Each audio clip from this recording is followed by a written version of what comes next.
your popcorn. For those of you here at MyTech with us, cheer for your respective teams and give them the support they need. Here we go in the Land of Dawn.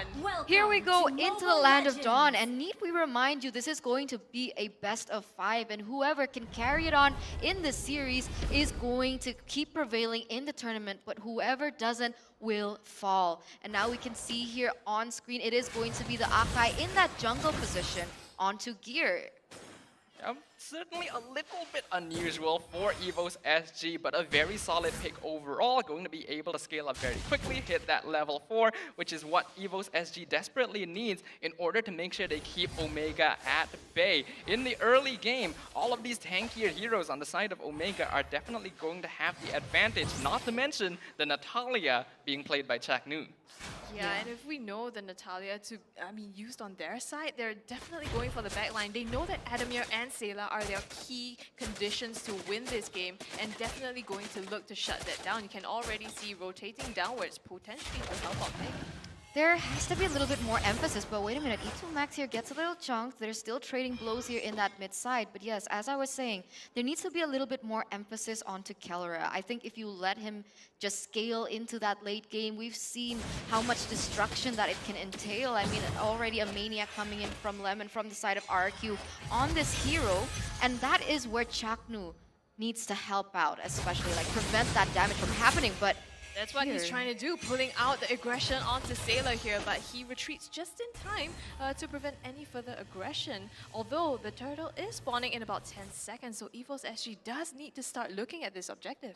Omega already in position down there. It's going to be the turtle pit next to the EXP lane, and since Renzio is obviously ahead of Nick right now, already hitting level 4 on that Masha, it's going to be much easier for Omega here, not to mention Chaknu continuing to be annoying in the mid lane to just zone them out. Yeah, and some aggression here onto Renzio, putting out the damage, but it's not enough. Ryzen's still going to take the first turtle off the game, going the way of Omega. I think EVOS actually tried to maybe make a play here in the mid side, but still had to give away that objective. Really disciplined plays coming in from Omega, a little different to what we're accustomed to. We see them make small mistakes in that early game that eventually cost them the game, but here we go, another pickoff. Oh, stunned out. Nick has to burn the flicker to be able to get away from this. Gear is here with the heavy spins, hitting Ryzen to the wall. He takes a lot of damage from the turret as well, and will they be able to secure it? It is JPL that ends up with the first blood. Caster Curse. Not exactly ideal for first blood to go to JPL. Under those circumstances, I think EVOS could have held on just a little bit longer to give the kill over to a core, but still, first blood is first blood, and that's a good catch from the heavy spin. Gear instantly using that momentum to actually go into Omega's jungle. Yeah, Adamir actually trying to take this, still does. Chaknu just, puts out some disruption here, but here, I think he managed to steal that buff there. Yeah, it does seem like he does. He did lose that retribution battle in that turtle pit, but he is trying to look for some compensation on the board, and that is going to be the case. As we're going to take a little look into the emblems here, I don't think there's anything quite unusual. What do you think? Yeah, I think it is pretty default emblem sets coming out from all the players here. Nothing too out of the ordinary. JPL though going specifically for the pull yourself together here to make sure that he can stay alive. But now the heavy spin from Gear onto Kellera, gonna be pushing him out of position, and now he's the one in danger from the heavy crossbow as the Aerotail picks up the kill. That was so... a little bit aggressive there, I guess, and didn't manage to secure the field, unfortunately. Yeah, that was really hard to see. I mean, okay, I guess they were trying to look for a pick on the board, but what happened to Chaknu there? He gets picked off as well. So trades are happening all across the board. It does seem like Omega is slightly leading in economy, but it's not too comfortable. And EVOS, they are going to have to wait on this next objective because it is going to be Omega picking up that second turtle. Yep, really good objective prioritization by Omega here. They know the turtle is coming up. Because of that, they did end up putting Chaknu up in the top lane. I don't think he was expecting to get sniped in the bush by Adamir, but not too much harm done here. In terms of the items, obviously still quite early in the game. Nothing completed just yet, but Adamir going to actually skip his boots upgrade to go straight for that BOD. More damage. Yeah, more damage, and I think it's also because, you know, Kalra has already secured the Windtalker and probably trying to play catch up a little here. Gear, though, deep in the jungle, getting aggressed on by Renzio. Nothing much will happen. He is still Akai, so pretty tanky. Okay, and we're going to see what happens here. How are they going to be picking off from this? Because for the moment, Omega is able to just secure all the objectives on the board. They do have, from the side of EVO Singapore, a little bit of more pickoffs, 2-1, but they haven't been able to translate that. So that's something that they really need to consider. And it's quite difficult as Omega is going to be able to scale into that really late game, especially with that Irithel still just vying for more gold. But the same can be said for Omega and EVOS SG. They both do actually want to scale for that late game. Even though Omega so far has both turtles, EVOS is actually even in terms of net worth, so it's not too big of a deal. But Sayla nearly getting taken out before the Black Shoes gets popped will be able to run away from Ryzen and E2 Max, as now the rest of the team is coming in for backup gear. Gonna find Chaknu, not able to push into the tower, but is good enough. Natalia gonna get picked off. JPL using the flicker to escape from Omega. Oh, that was so good. I mean, Gear recognized that opportunity and went in on it. Sayla, though, in some trouble, gets bursted down by Kalra here in the mid lane, and now they get this turret completely for free. Now there it is. There is the Omega that we've been looking for. The pickoffs on the board, the objective. They're so good at being so disciplined. They want to focus on these objectives, and that's exactly what they're going to do. But here, Renzio, Some trouble here, trying to make his way out to escape E2 Max, fronting some of the damage. Nick has to flicker out, taking too much on his life, and JPL now the next target. Ryzen, he uses this opportunity to secure the turtle for themselves. Now that's 3-0 objectives in favor of Omega. Omega continuing to maintain their map control here, recognizing the timers on the objectives. You can see that just the way they played and rotate around the map, they're paying a lot of attention to when these turtles will respawn so that they are in better position to take it. Gear now in trouble though. Heavy spin has to be used to escape. They still get it. Killing spree going over to Kelra. yeah, it is going to be Gear here getting caught off here for the second time. And it actually is going to be JPL being very pressured there in that bottom side. But now Omega, with all that said and done, they are going to be pushing those waves in the top side. They are leading with a 1,300 gold lead. And EVO Singapore still struggling to look for something across the board. And I think Changnu has just picked out the Blade of MSC as well, so he's going to be able to output so much damage if he catches Sayla or Adamir in either of their lanes. So far, Omega has been super disciplined, like you mentioned, Eterna, converting these kills into objectives. Even though they're even across the board, Omega has a lot more control. And right now, Nick in some trouble getting ganked on the top side, but they respond. Gear is here to help, so they don't aggress any much further. We can see that Omega definitely upping the momentum. They know right now that Kelra is in a very comfortable spot. The Irithel 3-0 KDA, and we already know that Kelra can farm very, very quickly. So this is going to be a problem for EVOS SG very soon, which is why Omega is just distracting them for as long as possible. As long as their attention is on them, it's not going to be on their marksman.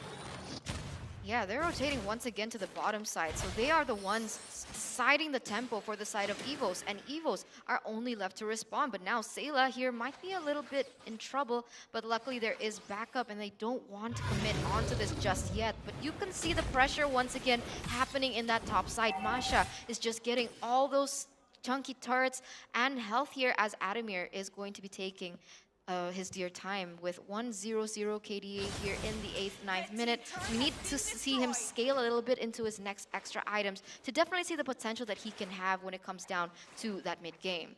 Yeah, and compared to, I mean, 1-0-0 you mentioned, but on the other hand, Kalra is 3-0-0 as well. So in the late game, this is looking pretty bad for them. Yeah, definitely. This is not where EVOS wants to be right now, but a 2k gold difference at this stage of the game is not actually too bad. They just need to be able to regain momentum. Adamir gonna take the tier 1 tower down bottom.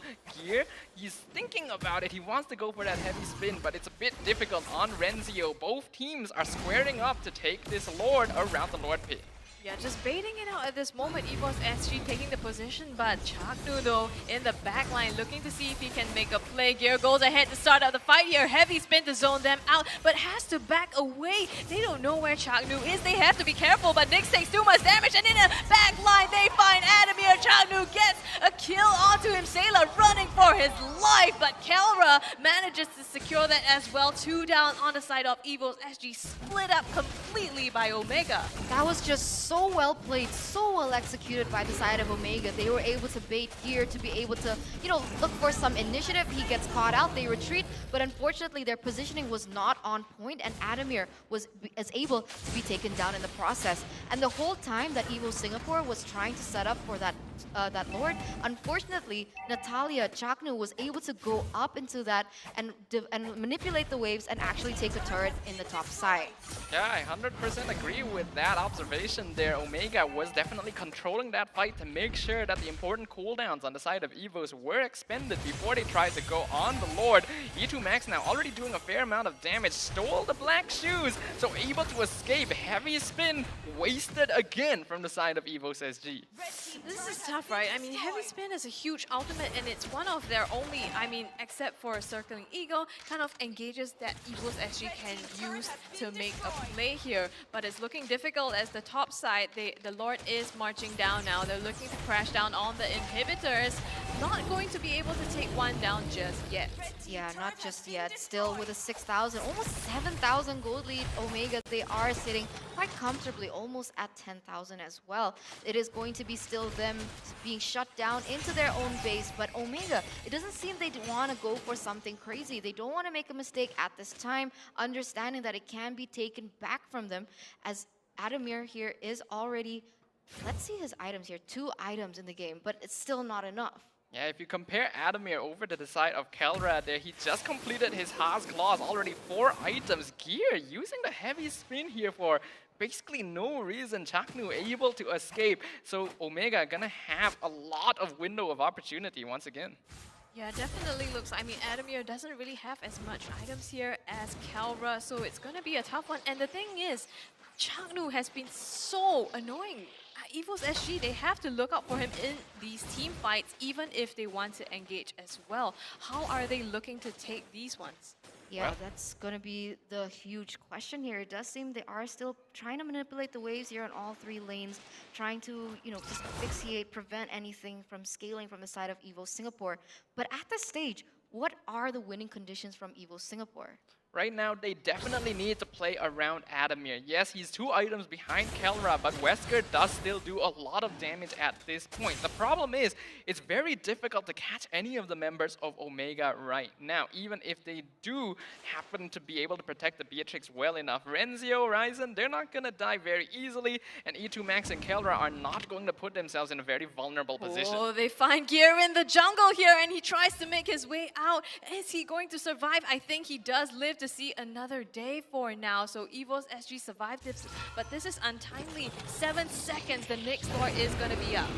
I mean, at this stage, EVO Singapore, they're scared, right? Even if they want to go for individual plays, try and split up the map, it's difficult because they don't know where Chaknu is. But that fact can be taken into the hands of Omega, and you can see the way that they're just manipulating the waves from all 3 lanes. Oh my god, but wait a minute. Renzio finds Sayla as well as Adamir in the backline. They heal up just fine now, but this is the pressure, Zaffa, that you talked about. Yes, Chaknu isn't there, but here is Renzio also able to make it all the way into the backline. Yep, if we look at the overall team composition as well from Omega, as compared to EVOS SG, they really do need to be fighting as a 4 or 5 man death ball, whereas on the side of Omega, pretty much all of their heroes are capable of holding their own. Even Kelra on the Iritel, thanks to that sprint, should be able to 1v1, 1v2 basically anyone on EVOS SG, putting them in a very difficult situation because it is so easy for Omega to just split push all the waves due to their increased mobility and overall lineup durability as well. Man, yeah. Chaknu goes in for that BOD, Scrubby. What is that? Like, you already have so much pressure, so much pickup potential, and you have to give more damage to that? Yeah, looking at the damage charts, the gold right now, he is, well, somewhere in the middle, but that's gonna even, that's so hard for EVOS SG. BOD on a Natalia, if he catches any of them in the backline, that's basically a dead Sayla or Adamir. Yep, the Lord already taking down the top inhibitor as Renzio jumps onto Adamir in the backline just to zone him out. Nick is forced to defend the bottom side as Gear taking a lot of damage. Flak's Shoe is already expended as well. The minion wave will be taken out, but Nick doesn't have enough wave clear speed. He will just barely preserve the bottom inhibitor. And now EVOS SG want to look for the re-engage, but Kelra, he's got a lot of damage. Heavy crossbow already popped down. Gear looking for the heavy spin, but not finding any chances to use it. That's also the thing about the side of Omega, right? With Kelra on that sprint, it's so difficult to catch him out. The only thing you have is a Circling Eagle and a heavy spin, but so far they've also been using some of that defensively, and it's been tough to engage in, or disengage from these team fights. Yeah, I agree. I think there's no one from the side of EVO Singapore who could actually catch them at face value, but actually here, Gets E2 Max here, he is stunned out and pinned to the wall. Gets that first kill secured now, and now they are looking to re-engage Omega though on the aggression. Adamir in some trouble, has to be taken down by Chaknu here. They trade out 2 for 1 now, and EVOS SG actually coming on top of this, aggressing onto Ryzen. Is he going to be able to get out? Pops the shoot, Unity, and will be able to retreat. oh, and what initially was, what, 8,000 gold lead, almost a 10,000 gold lead, has actually shrunken to 6,000 here in the 16 minutes. And it does seem like EVO Singapore, with that win, they want to push the tempo once again. Yep. Oh, Renzio dives in with the backline onto Sayla though. Gear with the heavy spin pins him down, manages to peel off for him now, and they safely, I think, no, actually don't disengage. Changno with the burst damage onto Sayla, secures that kill. Now, a little bit of over-aggression by EVOS SG after their previous victory. We do actually have to be very careful in this team. We already know that they were able to drag out the game to an insane length previously against RRQ and claim victory after that. Omega still needs to be careful, but Ryzen now going to be engaged on by 4 members of EVOS SG. They managed to pick him up. Renzio jumping onto Adamir, and E2 Max picks up the kill on the Beatrix. Here comes Kelra though with heavy crossbow, heavy spin, not going to matter as instantly the remaining members of EVOS SG are decimated by the Irritel. Oh no, this is not good. Nearly a wiped out here for the side of Omega. And now with the space with only 1 member remaining, they will be able to get this Lord uncontested. 2, 3 members down. Will they be able to defend? I mean, at this rate, it doesn't seem like it. And now look at the damage output onto Gear here. He's just melted completely by Kelra with nowhere to go. Changnu comes in, and the burst is enough to take down Sayla once again. It's a complete wipeout on the side of EVOS SG. JPL is back, the only one standing together with Adamir, but the Lord is coming up the top side. That's just rough for EVOS there. For a moment, it did look like they had the opportunity, and it was a good engage, but Kelra just has way too much damage. And now, Luminous Lord gonna be pushing up the top lane. Oh, I don't know if they can defend this. Kelra, the Filipino savage, he's going right for it and dishing out all the damage. Nick sacrifices his life to be able to protect it, but at what cost? It's gonna be the core taken down by Omega, securing their first victory of this series. A clean game here by the defending champions of game number 1 in our best